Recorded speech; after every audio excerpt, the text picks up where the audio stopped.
안녕하세요. 책 읽어주는 에젤 강미경입니다. 캐나다 토론토 한인 침례교회 박나능 사모님은 기도하면 아픈 현실이 행복한 간증거리가 된다고 하시는데요. 40년 목회생활 동안 경험하신 신바람 나는 응답의 이야기들, 아픈 행복 한번 들어보세요. 박금숙 씨가 교회에 나와 남편 문제를 의논했다. 제 남편은 서울 법대를 졸업하고도 고시에 합격을 못해 웬만한 직장은 시시하다며 가려고도 하지 않고 친구들과 어울려 노름방에서 세월을 보냅니다. 제가 벌어서 먹고 살아야 하니 몸도 고달프지만 폐인처럼 살아가는 남편을 보는 게 너무 가슴 아파요. 내가 제안했다. 그렇게 평생 마음고생하며 살 거예요? 아니면 한 번 죽을 각오로 기도하다가 운명을 바꿔보겠어요? 박 집사는 나와 함께 40일을 작정하고 기도하기로 뜻을 굳히고 밤마다 모여 기도했다.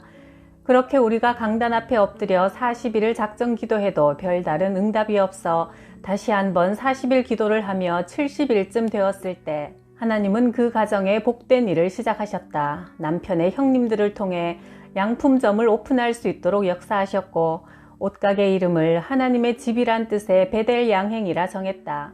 남대문 동대문에 가서 최신 유행 상품들을 골라 가게를 채워놓으니 장사가 잘 되어 신바람이 날 무렵 남편 형님들이 또다시 의논한 결과 서울 잠실에 아파트 한 채를 사주며 새로운 직장을 잡아서 이사를 시켰다. 응답 받을 때까지 포기하지 않고 기도하니 하나님께서 형제들의 마음을 움직여 소망 없던 그 가정에 살 길을 열어주시는 것을 보고 참 기쁘고 감사했다. 박금숙 집사는 하나님의 은혜로 서울로 이사가게 되었으니 자기의 빈자리를 채워놓고 가겠다며 한마음 사진관을 운영하던 이성자 씨를 전도해 등록시켰다. 이성자 씨는 박금숙 집사가 기도하여 하나님께 응답받은 간증을 듣고는 나를 찾아와 사모님, 우리 가정도 축복받을 수 있게 도와주세요 부탁했다. 제가 결혼해서 지금까지 10년 동안 악착같이 모은 재산이 총 2천만 원 있어요. 저는 그 돈으로 아파트를 사고 싶은데 남편이 그 피같은 전 재산을 몽땅 주식에 투자했어요. 그럼 우리 같이 40일 작정하고 기도합시다 하여 매일 함께 모여 기도하던 어느 날 하나님이 내게 감동을 주시어 내가 말했다. 남편에게 전액 모두 빨리 빼라고 하세요. 안 그러면 올해 말 주식이 바닥으로 내려가서 전 재산이 날아갈 겁니다. 당시 2천만 원이면 전세를 끼고 34평 아파트 2채를 살 수 있었는데 남편에게 내 말을 전해도 남편이 극구 반대하며 그러면 반반씩 나누어서 투자를 해보자고 하여 1,000만 원만 빼주었단다. 이 집사는 대전에 34평짜리 아파트 한 채를 1,000만 원에 융자를 끼고 3,040만 원에 사서 3,000만 원에 전세를 놓으니 도로 1,000만 원이 남아 2,100만 원으로 또 한 채를 사놓았다가 3년 후 큰 돈을 벌었다. 그러나 남편이 주식에 투자했던 1,000만 원은 그해 12월에 주가가 폭락하여 한 푼도 못 건지고 다 잃어버리고 말았다. 만약 우리가 기도하지 않고 2천만 원을 그대로 주식에 묻어두었다면 그 집의 전 재산이 날아갔을 텐데 이 일을 통해 하나님은 그 남편에게도 하나님이 살아계셔서 우리의 기도에 응답하시는 분임을 보여주셨다. 최진혜 집사님은 천궁이라는 식당을 운영하셨는데 하루는 전화를 해와서 말했다. 목사님, 오늘 스승의 날이니 식사하러 오세요. 식당에 가보니 상다리가 부러지게 음식을 정성껏 차려놓았다. 교회를 개척한 후로 처음 보는 광경이라 너무나 감격했다. 웬 음식을 이렇게도 많이 준비하셨냐고 물으니 목사님과 사모님 고생하시는데 이런 날이라도 잘 대접해 드려야죠 했다. 나는 모처럼 맛있고 푸짐한 음식을 즐겁고 감사한 마음으로 먹으면서 집사님에게 특별한 기도 제목이 있느냐고 물었다. 제 아들 최준석이 이태리에 유학한 지 8년째 되었는데 결혼 문제로 고민하던 중에 우울증이 생겼어요. 장인 되실 분이 치과 의사라 작은 식당을 운영하는 가난한 집사집과 결혼을 8년 동안 반대하고 있어 아들이 마음고생이 심해요. 그러면 아드님 방학 때 한국에 나와서 기도받으라고 하세요. 얼마 후 나는 최 집사님의 아들 준석 군을 만나 대화하는 가운데 장인 될 분이 당시 주당 5만 원짜리 주식에 7억을 투자하고 있다는 사실을 알게 되었다. 그때도 역시 성령께서 내게 주시는 감동을 따라 말했다. 지금 즉시 전화해서 모두 파시라고 해요. 금년 말까지 두면 크게 손해를 볼 겁니다. 다행히 내 말을 듣고 준석군의 장인은 주식을 팔아 손해를 보지 않았는데 1995년 그해 말 그 주식은 주당 5만원짜리가 12,000원으로 떨어졌다. 그 일로 인해 점수를 따서 결혼을 허락받아 준석군은 지금 이태리 밀라노에서 장인이 사준 아름다운 집에서 행복한 결혼 생활을 하고 있다. 다비다회는 대구 경산 지역의 초교파 여전도회 모임으로 1980년대 처음 시작되어 매달 경산에서 모였다. 1989년에 회원들 10여 명이 모여 2박 3일 동안 기도회를 가졌는데 이선희 권사님이 내게 특별 상담을 하고 싶다며 말했다. 사모님, 하나님께 기도하면 꿈 같은 일이 현실이 되는 날이 온다고 하셨는데 저도 꼭 이루고 싶은 꿈이 있어요. 저는 미용실을 운영하고 있는데 현재 2천만 원 보증금에 월 50만 원을 내고 있어요. 그런데 집주인은 단골이 생겨 장사가 될 만하면 월세를 올려달라고 하니 지긋지긋해서 이제 더 이상 이사 다니지 않고 내 건물에서 미용실을 경영하는 것이 저의 큰 꿈이에요. 매달 경산에 오실 때마다 우리 미용실에 들러 예배를 드려주세요. 제가 만약 하나님 은혜로 빌딩을 짓게 되면 사모님의 꿈인 기도원을 세워드리고 싶어요. 그러더니 얼마 후 금천리 포도밭이 매물로 나왔으니 계약하라며 우선 80만 원을 보내주었다. 기도회에서 은혜를 받은 다비다 회원들이 200만 원, 400만 원 등을 헌금하여 포도밭 900평을 구입하여 기도원 땅을 사게 되었다. 그곳은 계곡에 이끼가 없고 수정같이 맑은 물이 흐르는 곳이었다. 땅을 구입한 후 어느 날 꿈을 꾸었다. 그 동네에 2차선 도로가 포장되고 도로 길가에는 누렇게 익은 황금빛 벼이삭이 물결을 이루고 있었다. 꿈에서 깬 내가 남편에게 여보, 기도원 땅 들어가는 길에 2차선 도로가 포장될 것 같아요 하자 남편은 지금까지 당신이 헛소리하는 걸 본 적은 없지만 정부가 어떻게 30호밖에 안 되는 마을에 2차선 도로를 만들겠소 하며 믿지 않았다. 보름쯤 지나 그곳에 가보았더니 마을 입구 양쪽에 빨간 깃대가 꽂혀 있었다. 이장님이 말했다. 정부에서 이곳을 옥천군 휴양림으로 개발하여 관광지로 만들 계획을 추진 중에 있어 대전으로 직접 갈 수 있는 2차선 도로를 뚫는데요.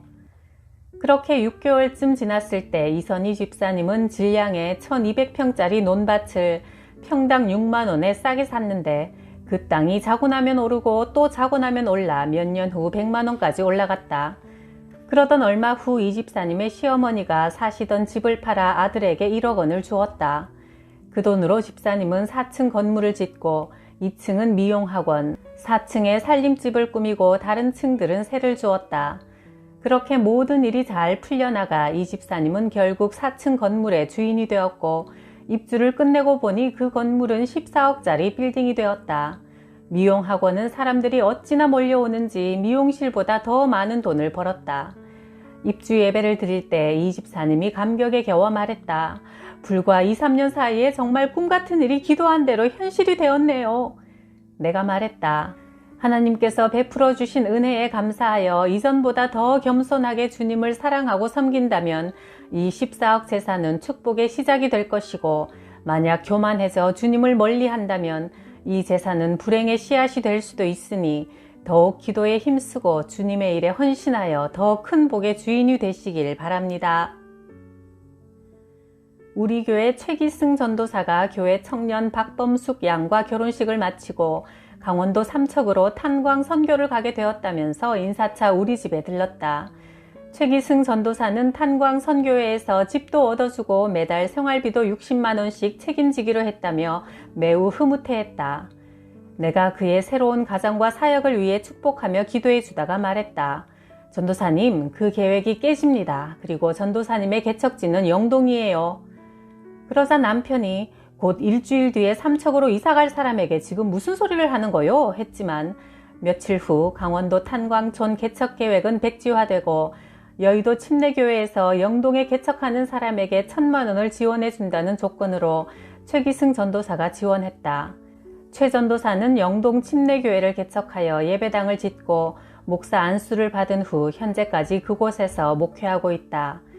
기도는 내 뜻을 관철시키기 위한 것이 아니라 하나님의 뜻을 바로 알기 위해 하는 것이다. 1998년 캐나다 이민을 앞두고 한 경희 권사님이 우리 부부를 초대하여 맛있고 푸짐한 식사를 함께 나누었다. 권사님이 내게 말했다. 사모님, 우리 아들도 유학을 보내고 싶으니 캐나다에 가서 자리 잡으시면 연락 주세요. 하는데 순간 내 마음속에서 너의 사윗감이다. 큰딸 나라의 남편이 될 것이다. 하는 음성이 분명하게 들렸다. 나는 속으로 무척 놀랐지만 정말 하나님의 뜻이면 내가 입 밖으로 발설하지 않아도 이루어지리라 생각하고 남편에게도 그 말을 하지 않았다. 캐나다에 와서 이민 목회를 하게 된 우리 부부는 오전에는 영어학교에 다니고 오후에는 교인들을 찾아가 신방했다. 1999년 5월 어느 날 유학생 부부 김현정 집사님 집에 갔더니 기도 후 자기들의 결혼식 비디오를 틀어주며 중앙에 서 있는 키가 훤칠한 청년을 가리키면서 말했다. 사모님, 저 김기환 형제가 참 괜찮은 사람이니 나라를 시집 보내세요. 그런데 알고 보니 그 청년은 내가 캐나다에 오기 직전 이 사람이 네 사윗감이다 하고 감동을 주신 바로 그 청년이었다. 그리고 1년 후 착한 딸 나라는 자기도 기도를 통해 스스로 응답받고 결혼을 결정했다. 그리하여 김기환 형제는 우리 집에 든든한 큰 사위가 되었다. 2000년에 결혼식을 올렸고 지금은 미국 LA 베다니 교회에서 부부가 지휘자 반주자로 봉사하며 아들, 딸 낳고 잘 살고 있다. 1990년 여동생 신흥이가 강남 성모병원에서 폐기흉 진단을 받았다. 폐에 500원짜리 동전 크기만한 구멍이 숭숭 뚫려 있었다. 나는 동생 가슴에 손을 얹고 기도했다. 하나님 감사합니다. 육신의 질병을 통해 영적인 질병이 무엇인지 깨닫게 하시니 감사합니다. 동생은 신학 공부를 마쳤으면서도 물질로 봉사한다며 공무원을 만나 결혼하여 간신히 주일 예배만 드리면 신앙생활 다 하는 것처럼 착각하면서 살아온 삶을 철저하게 회개하고 나와 함께 3일 금식에 들어갔다. 금식을 마치자 동생이 치료되었다는 확신이 들어 옥천중앙의원에 가서 엑스레이를 찍으니 의사가 아무 이상도 없는데 무엇 때문에 엑스레이를 찍었냐고 물었다. 강남 성모병원에서 500원짜리만한 폐기흉 진단을 받았는데 금식 기도를 끝내고 하나님이 고쳐주신 걸 확인하려고 찍은 거예요 하자 의사는 폐는 잘 먹어야 치료되지 금식하면 더 나빠집니다. 말도 안 되는 소리 하지 마세요 했다. 그러나 우리 자매는 하나님 감사합니다 하며 그 병원 문을 나선 이후 동생은 살아계신 하나님을 체험하고 신앙생활을 뜨겁게 하기 시작했다. 일주일에 한 번씩 자기 집에 와서 예배를 드려달라고 부탁하여 우리는 매주 월요일 신흥이의 봉천동 반지하 1200만원짜리 전셋집에서 예배를 드렸다. 1992년 하루는 그 집에서 기도하는데 환상으로 큰 도로가에 기역자로 꺾어진 정남향 붉은 벽돌 3층 집이 또렷하게 보였다. 신흥아, 하나님이 너 집 주신단다 하자 서울에서 어떻게 1200만원으로 집을 살 수 있냐며 내 말을 믿지 않았다. 몇 달 후 동생이 이사를 가려고 집을 보러 다니다가 내게 전화했다. 언니가 말했던 것과 똑같이 생긴 3층짜리 집이 있는데 8천만원이나 달라고 하니 내겐 그림의 떡이야. 내가 말했다. 1, 2층은 세를 주고 3층만 너희가 살면 되니까 집주인에게 잔금 치르기 전에 등기 이전을 먼저 해달라고 양해를 얻어 은행에서 담보대출을 받아 사면 돼. 그러자 동생은 내가 말한 대로 집주인의 도움을 얻어 은행 융자 2천만 원을 얻어서 3층 집을 사게 되었고 그 집을 산 뒤 3년 후에 3억까지 올라갔다. 우리의 영혼이 잘 되어 하나님과 바른 관계를 맺으면 그 외 다른 문제들은 하나님께서 은혜롭게 풀어가시는 것을 나는 무수히 경험했다. 교회 옆에 살던 박기태, 김선자 씨 부부가 우리 교회를 찾아왔다. 그들은 옥천 읍사무소에서 근무하는 공무원인데 박기태 씨가 오른쪽 눈이 실명되고 이유 없이 두통에 시달려 2달 병가를 내어 다 쓰고 일주일 남겨놓은 상태에서 작은 교회를 나오면 기도라도 열심히 해줄 것 같아 개척교회를 찾게 되었다고 했다. 그 절박한 사연을 들은 우리는 당장 같이 기도원에 올라가자고 하여 대전에 있는 진잠 기도원으로 향했다. 나는 바위 위에 방석을 깔고 몇 시간씩 바윗돌을 치면서 간절히 기도했다. 하나님께서 이왕 보내신 교인이니 좋은 직장 잃어버리지 않도록 병을 치유해 주세요. 며칠이 지나 금요일 저녁 갑자기 하늘에서 한 줄기 빛이 박기태 씨의 머리 위로 내려오는 것이 보였다. 나는 남편에게 말했다. 이제 응답 받았으니 교회로 돌아갑시다. 그 밤에 우리 넷은 집으로 돌아와 박기태 씨에게 내일부터 새벽 기도에 나오라고 말하고 헤어졌다. 그 이튿날 새벽 4시 누군가 교회 문을 쾅쾅 두드려 나가보니 박기태 씨가 목사님 눈이 보여요 하며 서 있었다. 그는 새벽 기도를 나오려고 시계를 맞춰놓고 잠이 들었는데 유난히 형광등 불빛이 밝아 보여 눈을 떠보니 양쪽 눈 모두가 환하게 보여 기쁨을 감추지 못하고 한달음에 교회로 달려온 것이다. 그 주일 박기태 씨는 청주 안과에서 받았던 실명 진단서를 들고 옆집에 사는 고등학생 용훈이와 그의 형 재하에게 간증하여 두 학생이 우리 교회에 나왔고 재하는 현재 정신과 의사가 되었다. 1996년 청주 흥덕 침례교회를 목회할 때 우리는 매주 금요일마다 충남산 기도원에 가서 가끔 남편이 설교도 하고 때로는 원장님과 특별 강사들의 설교를 통해 은혜를 받았다. 그런데 어느 집사님이 제안했다. 청주 근교에도 좋은 기도원이 있으니 다음 주 금요일부터는 가까운 곳으로 가시면 어떨까요? 그리하여 우리는 청주 어느 기도원에 도착하여 원장님을 만나 인사를 나눴는데 나는 그에게서 어두운 영적 기운을 느끼고 남편에게 말했다. 예배가 끝난 뒤에 한 사람도 원장에게 기도받게 하지 말고 교회로 돌아갑시다. 남편은 설교를 마치자마자 교인들을 모두 차에 태워 교회로 바로 돌아왔는데 그때 교인들은 왜 목사님이 기도원까지 와서 안수기도를 못 받게 하실까 매우 섭섭하게 생각했다고 한다. 그런데 차를 따로 가지고 갔던 젊은 허집사님은 원장에게 기도를 받고 왔는데 그 후 이상한 일들이 시작되었다. 그 집사님은 보험회사 영업직원이었는데 어느 가정을 방문하면 장롱 속에 들어있는 돈의 액수가 보여 지금 집에 돈이 얼마 있네요. 그 액수만큼 보험에 드세요 하면 모두가 놀라서 보험에 가입하여 처음에는 기뻐서 신령한 은사를 받은 줄 알았다. 그런데 점점 마음이 불안하고 밤에도 잠을 이룰 수 없어 나를 찾아와 그동안 있었던 일들을 털어놓으며 사모님 저 좀 살려주세요 부탁했다. 나는 교인들을 모아 일주일 작정기도에 들어갔다. 이 악한 영아 예수님의 이름으로 명하노니 허집사에게서 당장 나오라 하자 허집사가 벌렁 드러누우며 소리쳤다. 이년아 내가 하나님이여 하나님 잘 섬겨. 그러더니 누워서 눈을 감고도 둘러앉아 있던 20명 교인들의 이름을 불러가며 손가락으로 짚으며 말했다. 이놈에게는 들어가고 싶어도 십자가가 가로막고 있어 못 들어가겠네. 이년에게 들어가고 싶어도 예수의 피가 묻어 있어 못 들어가겠군 하며 기도하기 위해 모여있던 교인들의 이름을 들먹이자 둘째 날부터는 두 분 집사님을 빼고는 아무도 기도 시간에 나타나지 않았다. 그러나 우리 4명은 매일 밤 작정된 시간에 기도하러 모였다. 일주일이 거의 끝나갈 무렵 허집사는 내가 손을 대고 기도하자 아이쿠 이제 나 죽었다 하다가 잠시 손을 떼면 휴 살았다 하는 자기 속에서 역사하는 악한 영을 인정하고 마침내 기도하는 현장에서 사탄이 쫓겨나 집사님은 온전하게 되었다. 안수기도는 바른 영성이 검증된 자에게서만 받아야 한다. 내가 신학교 다닐 때 우리 동네 사법고시에 6번 낙방한 사람이 있다는 소식을 듣고 그의 어머니를 찾아가 전도했다. 6번 시험을 치를 때마다 떡시루를 이고 절에 가서 고사를 지낸 그분에게 교회 나오시면 내가 1년 동안 하루 한 끼씩 금식하며 매일 기도해드리겠다고 하자 그의 어머니가 예수님을 영접했고 나와 함께 비가 오나 눈이 오나 1년 동안 새벽 기도에 나온 결과 그 아들은 7번째 사법고시에 수석으로 합격했다. 그가 제13대 국회의원이 된 윤재기 변호사였다. 그는 동네 어른들을 모두 교회로 불러 식사를 대접하고 전도했다. 기도에는 반드시 보상이 있으며 기도하면 꿈 같은 일이 현실이 되고 기도하면 운명이 바뀐다. 기도하는 것은 하나님의 살아계심과 전능하심을 믿는 믿음의 표현이기 때문이다. 지금까지는 너희가 내 이름으로 아무것도 구하지 아니하였으나 구하라 그리하면 받으리니 너희 기쁨이 넘치리라. 요한복음 16장 24절. 1982년 용훈이 어머니가 나를 찾아와 말했다.